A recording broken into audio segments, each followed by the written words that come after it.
एक वीक की मीटिंग के बाद साहिल सहाय कैलिफोर्निया से इंडिया आ रहा था। साहिल एक यंग बिजनेसमैन है जिसने उम्र के 28वें साल में ही इतनी सक्सेस हासिल कर ली थी। उसके बारे में कहा जा सकता था कि वो एक सेल्फ मेड मैन है। साहिल की 5 फीट 11 इंच हाइट थी और व्हीटिश रंग और शार्प जॉ लाइन उसे कंप्लीट पर्सनालिटी बनाती थी, जिस पर उसके चेहरे का वो कोल्ड लुक और भी ज्यादा उसके लुक्स में 4 चांद लगा देता है। साहिल एक टेक्सटाइल कंपनी का मालिक है जिसमें उसका पार्टनर है उसका दोस्त शौर्य मेहता। शौर्य काफी जॉली नेचर का इंसान है।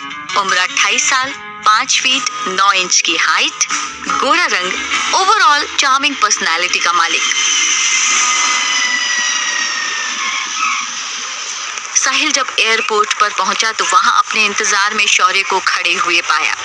उसे उम्मीद नहीं थी कि शौर्य उसे लेने वहां आने वाला है, लेकिन शौर्य हमेशा ही कुछ अनएक्सपेक्टेड करके साहिल को चौंका देता था।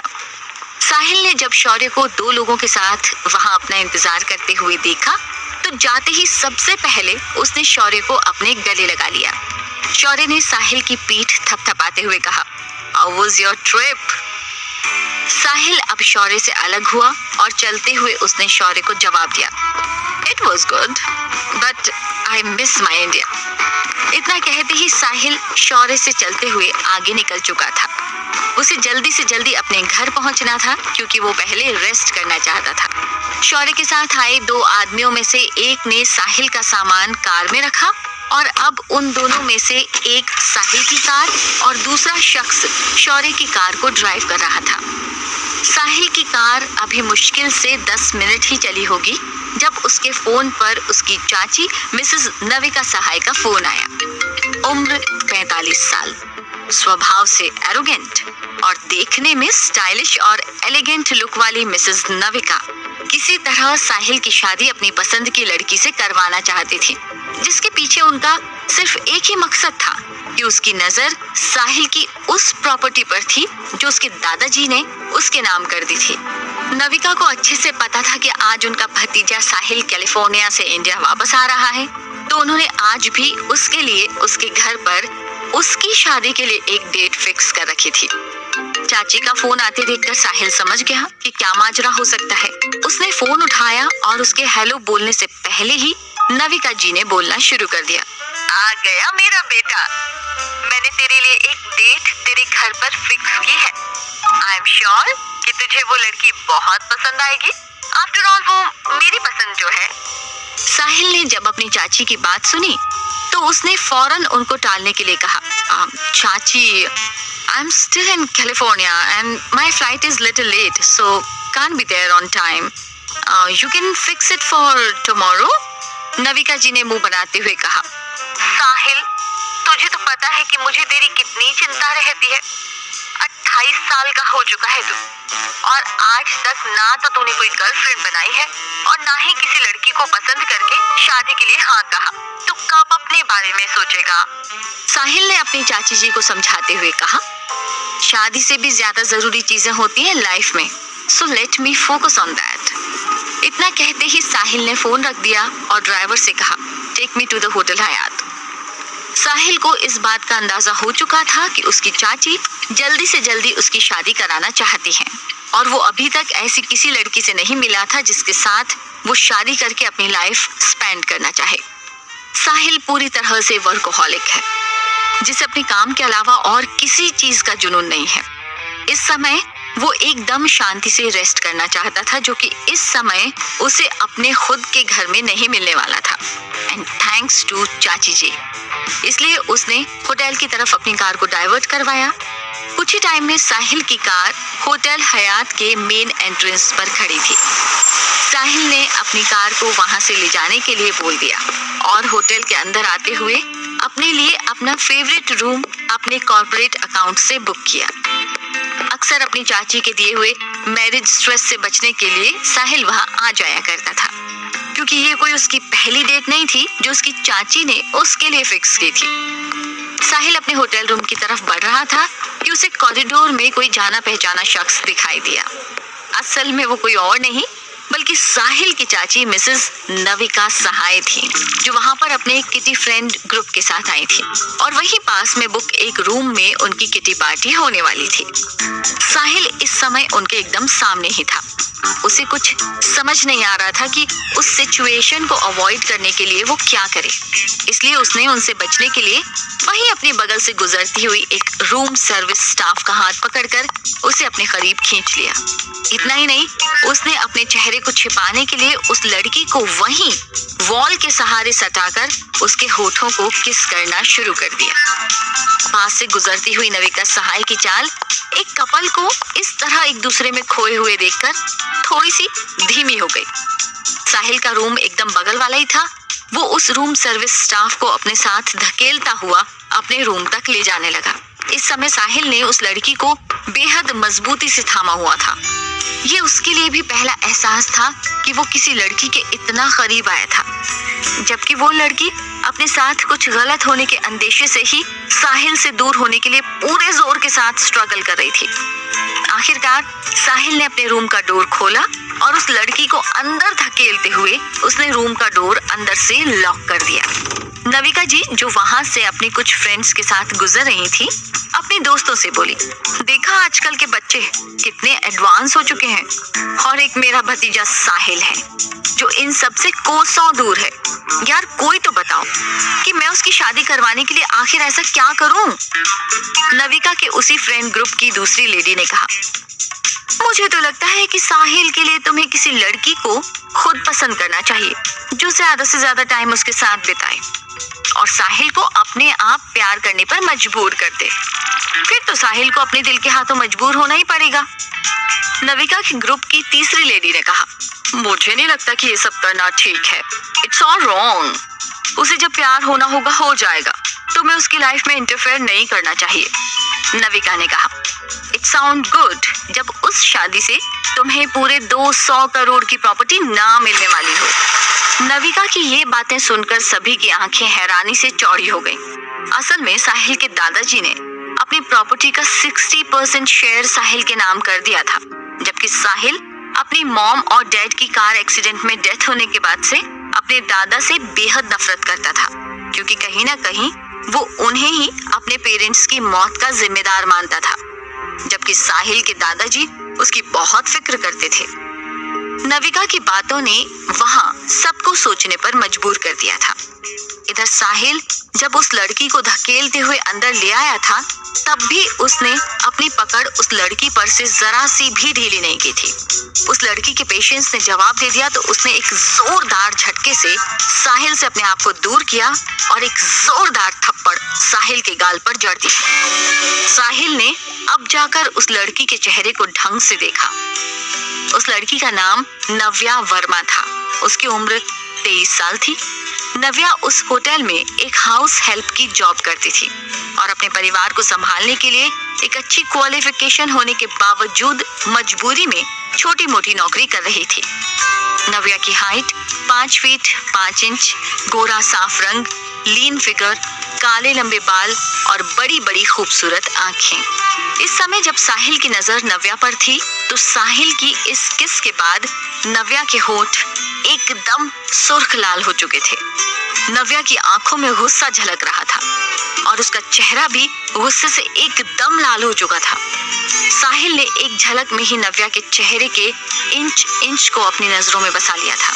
नव्या साहिल को दूर धकेलते हुए वहां से बाहर चली गई। उसने साहिल को अपने आप को एक्सप्लेन करने का मौका भी नहीं दिया कि उसने ये सब उसके साथ आखिर क्यों किया। अगर वो उसे मौका भी देती तब भी नव्या को साहिल का ये स्टेप गलत ही लगना था। साहिल उस पल को जैसे जी गया था। उसने उस लड़की से उसका नाम भी पूछना चाहा, लेकिन वो कुछ भी साहिल को बिना बताए वहां से चली गई थी। इन 28 सालों में पहली बार ऐसा हुआ था कि किसी लड़की ने साहिल के दिल की धड़कनों को इस कदर बढ़ा दिया हो। वो अपने होठों पर अभी भी उस किस के एहसास को महसूस कर रहा था। उसके लिए उस खूबसूरत लड़की का चेहरा भूलना मुश्किल हो रहा था।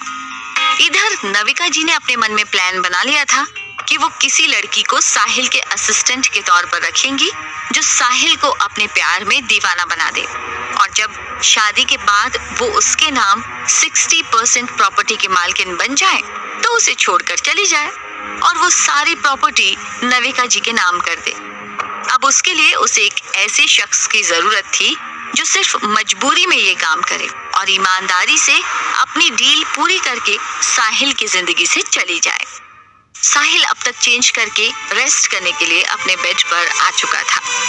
उसको इस समय उसके चेहरे को भुला पाना मुश्किल हो रहा था, जिसके वो अभी अभी इतने करीब आया कि वो उस वक्त उससे अलग होना ही नहीं चाह रहा था।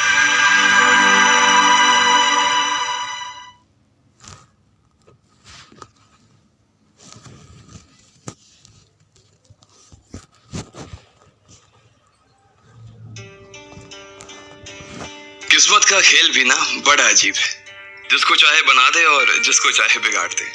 एक रात में माला माल होना किस्मत का ही तजुर्बा हो सकता है, क्योंकि लकी को जब प्यार में धोखा मिला तो उसके बैंक बैलेंस का अमाउंट बढ़ता चला गया। आखिर ऐसा कैसे मुमकिन है? क्या था धोखा और बैंक बैलेंस का connection? Dear listeners, unlucky lucky की लकी कहानी अभी जानने के लिए क्लिक प्ले नाउ और सुनिए Insta Millionaire only on pocket FM.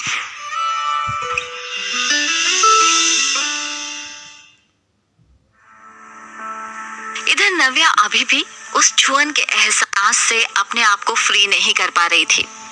नव्या वहां से दौड़ती हुई रिसेप्शन पर आई और उसने उस रूम नंबर 991 में रुके उस शख्स की शिकायत करते हुए कहा, मुझे उस शख्स की शिकायत करनी है जो रूम नंबर 991 में रुका हुआ है। रिसेप्शनिस्ट को पहले से ही पता था कि रूम नंबर 991 हमेशा मिस्टर साहिल सहाय के लिए ही बुक किया जाता है और उनका किसी के साथ इस तरह का बिहेव करने वाली बात पर कोई भी भरोसा नहीं कर सकता था। रिसेप्शनिस्ट ने नव्या से कहा, तुम जानती भी हो उस रूम में कौन रुका हुआ है? नव्या ने गुस्सा होते हुए कहा, I don't know and I don't care. बस मैं इतना जानती हूँ कि उस शख्स ने मुझे जबरदस्ती किस किया। रिसेप्शनिस्ट ने हंसते हुए कहा, नव्या तुम होश में भी हो? वो शख्स आज तक कभी किसी लड़की के चक्कर में न्यूज में नहीं आया।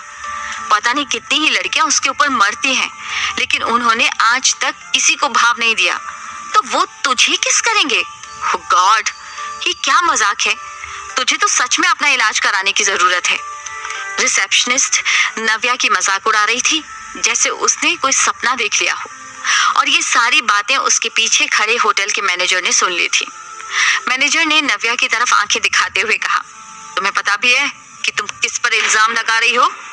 वो हमारे होटल के प्रेस्टिजियस क्लाइंट्स में से एक हैं और तुमने तो कल से ही ज्वाइन किया था ना, और आते के साथ ही तुम्हारी शिकायतें शुरू हो गई। नव्या ने बोलने की कोशिश की तो उल्टा उसे ही डांट कर चुप करा दिया गया। अब तो नव्या ने सोच लिया था कि वो यहाँ अब और काम नहीं करेगी जहाँ उसकी कोई इज्जत नहीं है। नव्या रोते हुए अपने कपड़े चेंज करके बाहर निकल रही थी कि उसके दिमाग में यही आया कि अगर उसने आज कल तक रेंट के पैसे नहीं दिए तो उसको और उसकी फैमिली, जिसमें उसकी बूढ़ी दादी जो कि 75 साल जी चुकी हैं और उसका छोटा भाई जिसकी उम्र अभी सिर्फ 18 साल है, उसकी नौकरी छोड़ने से बेघर हो जाने वाले थे। इसके अलावा उसे अपने भाई की हार्ट सर्जरी भी करवानी थी, क्योंकि उसको एक बहुत ही रेयर हार्ट डिजीज थी। अब तो नव्या को अपने सभी सपने ऐसे सपने लग रहे थे जो कभी पूरे नहीं होने वाले थे। वो कभी इन परेशानियों से नहीं उबरने वाली थी, और इन सबसे ज्यादा डर तो उसे इस बात का था कि वो अपने भाई को खो देगी। अपने उस इनोसेंट से चेहरे पर परेशानी और दुख लिए नव्या उस होटल से बाहर निकल ही रही थी जब नविका जी की नजर नव्या के उस खूबसूरत इनोसेंट से चेहरे पर पड़ी। पता नहीं क्यों, लेकिन नविका जी को नव्या को देखते ही ऐसे ही लगा कि ये वही है जो उसकी इस मूवी की हीरोइन बन सकती है। नविका जी ने टैक्सी में बैठकर जाती हुई नव्या का अपने ड्राइवर से पीछा करने के लिए कहा। इधर साहिल बेड पर लेटने के थोड़ी देर में ही गहरी नींद में चला गया था।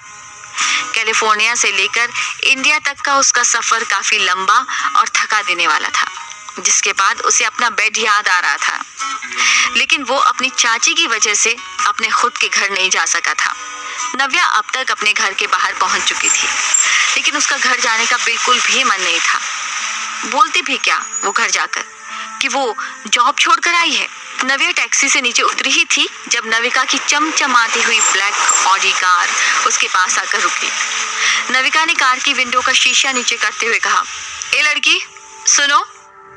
नव्या ने रुकते हुए थोड़ा विंडो की तरफ झुकते हुए कहा, अगर आप रास्ता पूछना चाहते हैं तो प्लीज किसी और से पूछ लीजिए, मैं इस समय कुछ भी बताने की हालत में नहीं हूँ। इतना कहते हुए नव्या ने अपने कदम आगे ही बढ़ाए थे कि नविका ने एक बार फिर से उसे आवाज दी, ए लड़की सुनो, मैं कोई रास्ता नहीं पूछ रही हूँ बल्कि तुम्हारे लिए एक जॉब ऑफर लाई हूँ। नव्या ने जैसे ही नविका की वो बात सुनी वो हैरान हो गई। जॉब ऑफर, वो भी खुद से चलकर मेरे पीछे? Not possible. नव्या ने एक बार फिर से नविका की कार की विंडो पर झुकते हुए कहा, आंटी आपको सुबह से कोई नहीं मिला क्या बेवकूफ बनाने के लिए? देखिए अगर ये कोई प्रैंक है तो मेरे साथ मजाक मत कीजिए, मैं बहुत बुरे मूड में हूँ इस टाइम। नविका को अब थोड़ा गुस्सा आने लगा। उसने नव्या से कहा, लिसन, मेरे पास जॉब ऑफर है जिसे सुनकर तुम अपनी सारी प्रॉब्लम्स भूल जाओगी। I am your fairy godmother. Navya ने नविका की बात सुनने के साथ कहा, मुझे विश्वास नहीं हो रहा। नविका ने आगे बढ़कर कहा, मेरी कार में आकर बैठो, मैं तुम्हें सब बताती हूँ।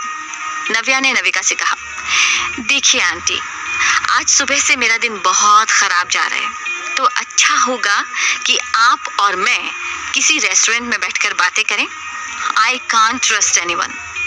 नविका ने चिढ़ते हुए जवाब दिया, पहले तो तुम मुझे आंटी कहना बंद करो, कॉल मी मिसेस सहाय।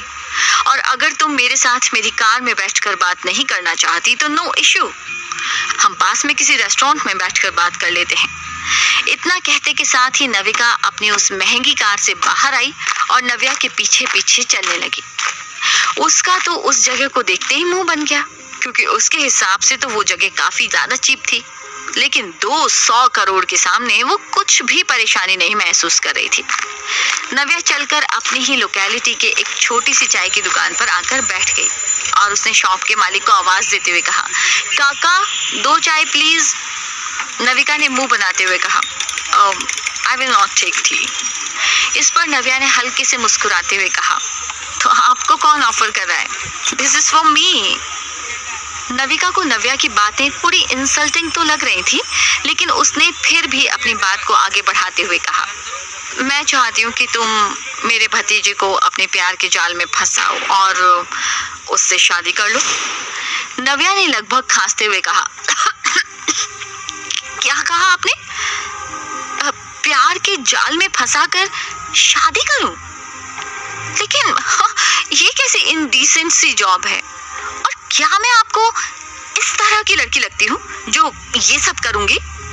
नविका ने नव्या को समझाते हुए कहा, देखो लड़की, कई बार कुछ ऐसे काम मजबूरी में करने पड़ते हैं जो आप नहीं करना चाहते, और मैं तुम्हें इसके अच्छे खासे पैसे दूंगी। नव्या ने चौंकते हुए पूछा, उस शख्स से आपका ऐसा क्या बैर है जो आप मुझे पैसे देकर उसे धोखा देने के लिए बोल रही हैं? नविका ने बड़ी शांति से जवाब दिया, बैर नहीं है। जैसे तुम्हें जॉब की जरूरत है वैसे ही मुझे भी 200 करोड़ की जरूरत है। तुम्हारी शादी के बाद जो 200 करोड़ लीगली तुम्हारे नाम हो जाएंगे वो तुम्हें मुझे देने हैं, और उसके बाद तुम उसकी लाइफ से चली जाओगी। नव्या तो जैसे शॉक हो गई इतने पैसे सुनकर। उसने नविका से कहा, लेकिन आपको मेरे ऊपर इतना भरोसा कैसे है कि मैं कोई बेईमानी नहीं करूंगी इस डील में? हो सकता है कि मैं आपको वो पैसे ना दूं। नविका ने हंसते हुए कहा, अगर तुम ईमानदार नहीं होती तो वो जॉब ऐसे छोड़कर नहीं आती। मुझे वहां के स्टाफ से पता चला कि तुमने अपने प्राइड के लिए वो जॉब छोड़ी, तो इतना तो भरोसा मैं तुम पर कर ही सकती हूँ। वैसे तुम्हें इस काम के लिए पूरे 5 करोड़ देने वाली हूँ, जो मुझे लगता है कि तुम्हारी सारी परेशानियां दूर कर देगा। नव्या तो सुनकर बुरी तरह से हैरान थी, लेकिन अंदर से उसका दिल किसी को इस तरह से धोखा देने के लिए गंवारा नहीं था। लेकिन फिर उसके सामने उसके भाई का चेहरा घूमने लगा। वो अपने भाई को किसी भी कीमत पर खो नहीं सकती थी। नव्या ने आगे पूछा, तो आखिर कौन है वो शख्स जिसके साथ मुझे ये सब करना है? नविका ने नव्या से कहा, तुम्हें जल्दी पता चल जाएगा। वो मेरा भतीजा है। इससे ज्यादा कोई डिटेल्स नहीं मिलेंगी तुम्हें इस समय। बाकी जब देखोगी तब समझ जाओगी। अब मैं कुछ जुगाड़ करती हूँ तुम्हें उसकी कंपनी में प्लेस करवाने के लिए। तुम ज्यादा से ज्यादा टाइम उसके साथ रहोगी तो वो जल्दी से तुम्हारे प्यार में पड़ जाएगा, तुम्हारे इस मासूम से चेहरे को देखकर। नव्या ने अपनी सहमति तो दे दी थी, लेकिन उसे कोई खुशी नहीं हो रही थी यूं इस तरह किसी को धोखा देने की सोचकर। नविका ने नव्या से आगे कहा, चलो अपना नंबर मुझे दो, मैं तुम्हें कांटेक्ट करूंगी और बताऊंगी कि कब क्या करना है। और हाँ, आज शाम तक डील की आधी रकम तुम्हारे घर पहुंच जाएगी। इतना कहने के बाद नविका वहां से उठकर जाने लगी। नव्या ने इस डील के लिए हाँ तो कर दी थी, लेकिन अभी भी उसका दिमाग किसी को धोखा देने के बारे में सोच नहीं पा रहा था। उसने कभी अपनी जिंदगी में किसी को इस तरह से धोखा नहीं दिया था, लेकिन वो खुद भी मजबूर थी। नविका के चले जाने के बाद अब नव्या अपने घर वापस आई और घर में एंटर होते ही वो सीधे अपने रूम में चली गई। इस समय वो किसी को भी फेस नहीं करना चाहती थी। इधर नविका अपने घर वापस आ गई। उसके हिसाब से नव्या एकदम परफेक्ट लड़की थी इस काम के लिए, लेकिन ऐसे ही वो उसे साहिल के सामने नहीं भेज सकती थी। अभी तो नव्या को साहिल की पसंद के हिसाब से ढलना बाकी था। और सबसे बड़ी बात ये थी कि कैसे नव्या को साहिल की लाइफ में प्लान किया जाए। नविका ने ये सब बातें अपने पति मिस्टर निहाल सहाय से डिस्कस की। असल में मिस्टर निहाल सहाय, जो कि रिश्ते में साहिल के चाचा लगते हैं, अपनी पत्नी मिसेस नविका सहाय के सामने कुछ भी बोल नहीं पाते थे। उन्होंने नविका की हाँ में हाँ मिलाते हुए कहा, मुझे लगता है कि तुमने जो भी सोचा है एकदम सही सोचा है। साहिल को शादी के बंधन में बांधने के लिए हमारे पास इसके अलावा और कोई ऑप्शन नहीं बचा। और वैसे भी डैड तो सब कुछ उसी के नाम पर करने पर तुले हुए हैं। पता नहीं हमारे समय का क्या होगा। समय सहाय फैमिली का छोटा बेटा था और साहिल का इकलौता भाई है, जिसके मॉम डैड नविका और निहाल हैं। समय अपने दादाजी का इंडिया से बाहर का बिजनेस हैंडल करता है। समय और साहिल लुक्स में बहुत ज्यादा सिमिलैरिटी है और दोनों की बॉन्डिंग एक दूसरे के साथ बहुत ज्यादा स्ट्रॉन्ग है। नविका ने निहाल को सब कुछ समझाया कि आखिर वो क्या प्लान कर रही है, लेकिन सवाल फिर वही था कि नव्या को साहिल की कंपनी में कैसे प्लान किया जाए। अब तक नविका ने एक 2.5 करोड़ का चेक नव्या के घर भिजवा दिया था। नव्या की तो जैसे सभी परेशानियां दूर हो गई थी उन पैसों से, लेकिन इसके पीछे का टास्क अभी बाकी था। नविका जी ने साहिल की कंपनी के HR डिपार्टमेंट को कॉल करके साहिल की पर्सनल असिस्टेंट की पोस्ट को वेकेंट करने के लिए कहा। नविका जी को वहां सब लोग अच्छे से जानते थे, तो उनकी बात को कोई काट नहीं सकता था।